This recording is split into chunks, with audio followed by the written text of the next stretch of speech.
তোমাদের ইংরেজিতে গ্রামার আর ভোকাবুলারি দুটোই আছে। শুরুতে আছে আর্টিকেলস অ্যান্ড প্রিপোজিশনস। এই চ্যাপ্টারটা ক্লাস 5-এ আছে, ক্লাস 6-এ আছে, 7-এ আছে, 8-এ আছে, 9-এ আছে, 10-এ আছে, 11-এও আছে, 12-এও আছে।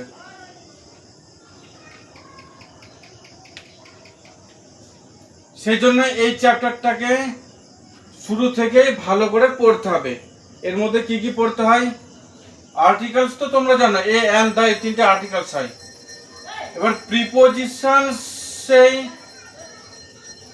স্টুডেন্টসদের নাম্বার কাটা যায়।